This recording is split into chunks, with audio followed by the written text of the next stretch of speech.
Hello and welcome board members of Microsoft. I'm Kelly Queen. And I'm Teleguz.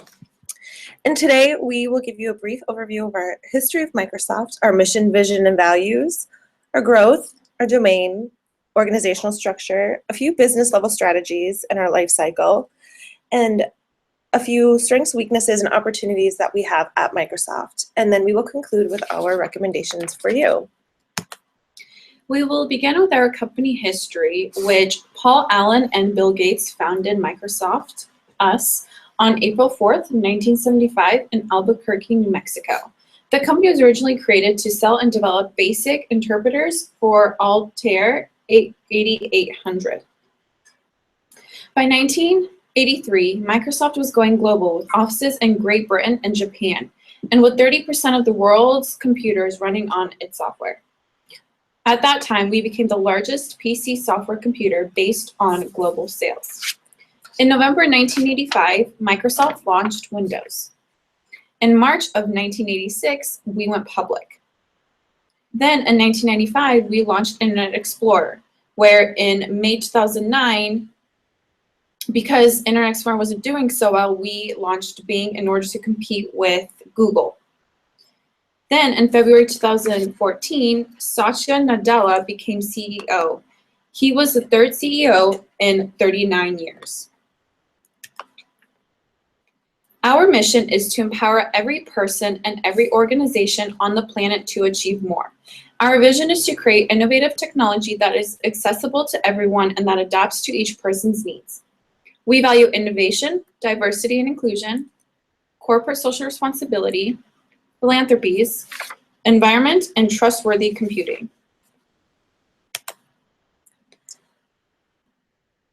So in 1975, Microsoft started off with two friends, Bill Gates and Paul Allen. As of December 31st, 2015, we have over 218,000 employees. When we began, we were offering Converted Basic, which is a popular mainframe computer programming language for use on an early PC. But now we offer multiple products such as Windows 10, cloud computing software, Microsoft Office, Skype, Vista, etc. And these products are a result of our own innovation and also mergers and acquisitions.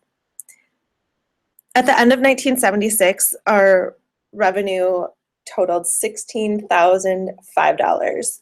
And today it's netted at $93.58 billion. So that puts us on track to reach two important goals for our fiscal year of 2018, is reaching an annual revenue of $20 billion from our commercial cloud and also obtaining 1 billion active Windows 10 devices per month. So since we started with 2 employees, today we are well over 218,000. Approximately 118,000 people are employed on a full-time basis, with 60,000 employees in the US and 58,000 internationally. Out of those full-time employees, we have 39,000 in research and development, 29,000 in sales and marketing, 32,000 in product support and consulting services, 8,000 in manufacturing and distribution, and lastly, 10,000 in general administration. Looking at Microsoft's domain, it includes laptops, tablets, Xbox, and many other products, some of which include OneNote, Office, Windows, Outlook, Skype, and many others. Surrounding our domain are several factors that we looked at, including customers, because we believe that it's very important to know who your customer is, which includes students, innovators, businesses, researchers, and entrepreneurs. Another factor is distributors, unions, competitors, suppliers, and government policy. Surrounding those factors include 6 forces, which include demographic and cultural forces, international, political, environmental, economic forces, which include cyber attacks and technology investments, and finally, the technological forces, which includes emerging new technology, cloud-based computing, software developments, and again, cyber attacks. When Microsoft was first founded, it was a flat functional organization. As you can see in this picture, in this image, there's one major department which is the programming department, where all the other departments are significantly smaller. This was because, as Microsoft was a programming company at the time, we wholeheartedly focused on programming. This was a great way for the organization structure to be at when Microsoft was first starting at, and because this helped lead us in the right direction. Gradually, we expanded to a tall hierarchy when in 2010, Microsoft reorganized into a divisional organization where each division focuses on a specific line of goods and services. Each division also has its own research and development team, sales, and customer service staff.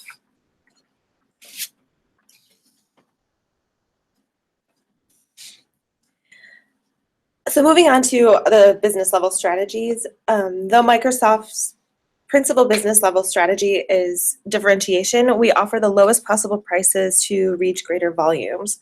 Our strategy is greatly influenced by our differentiation capabilities and our technical and marketing competencies.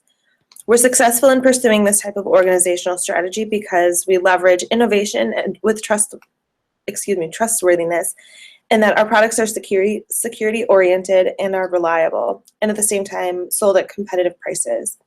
As of now, we don't need to improve our core competencies. That's because we facilitate differentiation while sustaining low prices for our products due to economies of scale, knowledge, experience, in-house technology, all of which provide a strong competitive advantage. We also have a strong company culture, VRIO, a strong portfolio of products and services, among other competencies that help drive our revenue.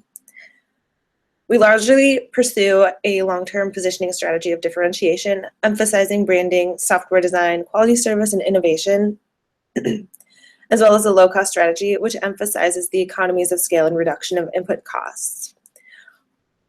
Globally, our expansion strategy is to build from the bottom up, allowing a under or lesser developed country to have the capability and accessibility of technology. We partnered with Qualcomm and Nokia to manufacture low-cost cell phones to allow people in these areas internet access that was not previously accessible.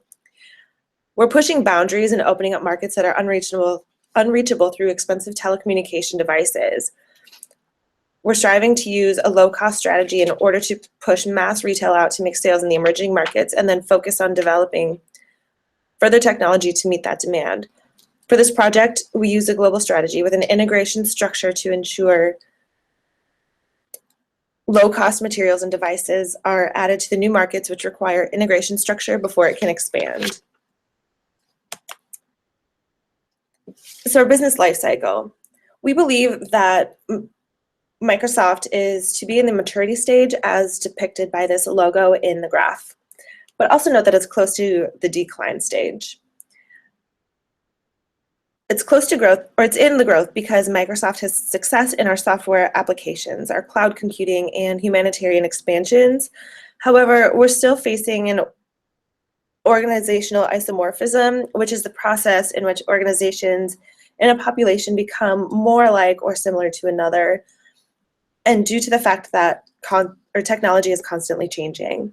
We, along with our competitors, are adamantly improving technologies which oftentimes result in similar products, which this impacts the sway towards decline as a result of less successful business ventures which we at Microsoft have embarked on in trying to compete, particularly with declining PC sales and mobile phones. We struggle to compete with Apple and Samsung, but have tried both successfully and unsuccessfully to recharge. With the declining sales of PCs, we tried to move into the tablet industry and more friendly app-based products. So with our change in focus to be more adaptable to consumer wants and needs, such as cloud-based computing, moving toward being an open source provider, which is software whose source code can be modified or enhanced by anyone, these types of improvements allow Microsoft to be sustainable in the life cycle and to promote technology in our global competition.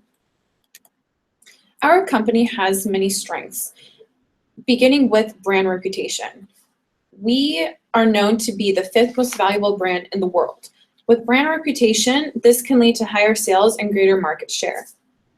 We also have easy-to-use software such as Word, Excel, PowerPoint, Outlook, etc. We also have a diversified portfolio which includes software, tablets, cell phones, hardware, internet, gaming, PCs, etc. We have a very robust financial performance, and as mentioned, as of June 30th, 2015, we had we reached a revenue of $93.58 billion. Other strengths include brand loyalty, strong distribution channels, strategic partnerships, and having a strong research and development team. We do have some weaknesses, and that includes some security flaws that we have.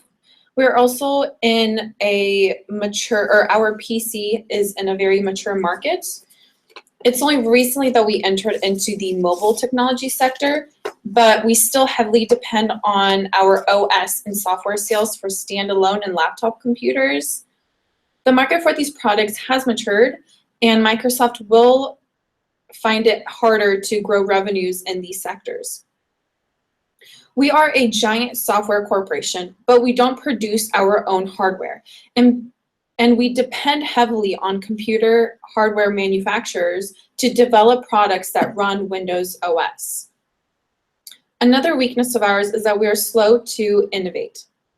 As mentioned, we have a strong research and development team. And because of this, we have positioned ourselves to enter new markets with innovative products, but we consistently fail to do so. We had an opportunity to be the first player in online advertising, but missed that chance.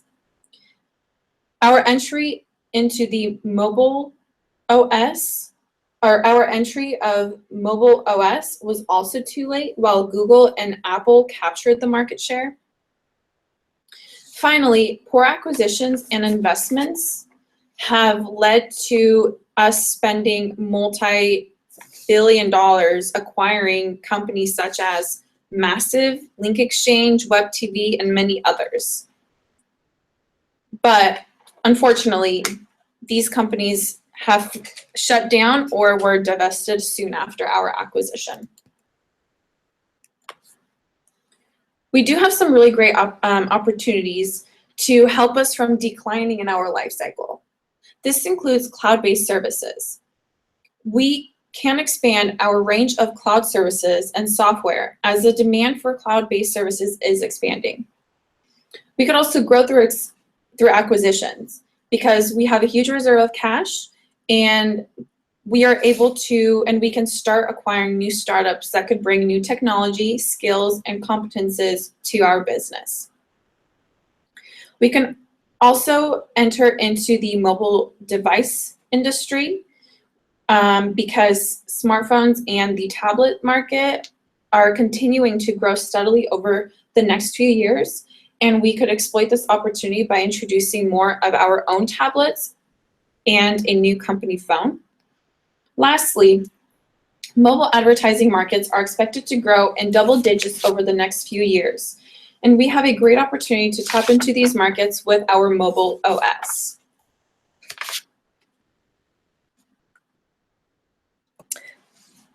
So for our recommendations, we recommend that Microsoft as a company focuses on its global market and humanitarian expansion in order to find a new niche that other companies have yet to grasp. We have the capabilities and the technological advances to live our mission of empowering every person and every organization on the planet to achieve more. We have the capabilities of allowing each person to be a visionary and innovative in their own ways. Our company values diversity, innovation, the environment, and being accountable to our customers. Reaching out beyond our known walls can greatly impact Microsoft and continue our path of growth. We should also expand our range of cloud services and software as the demand for cloud-based services is expanding. There also isn't much competition in cloud-based computing as much as there is in PC and the mobile industry, and there's also room for significant growth. As mentioned, we have made poor acquisitions in the past that have cost the company billions of dollars, but that failed. By strategically acquiring companies, Microsoft can be more selective, thus putting our capital into organizations that can benefit us in the long term. So with these recommendations, expanding from Microsoft's initial first goal of having a computer on every desk and in every home running Microsoft software, we will put Microsoft technology in every hand around the world. In every home, whether it be a cell phone, a tablet, a PC, or the next innovative technology Microsoft produces. Thank you.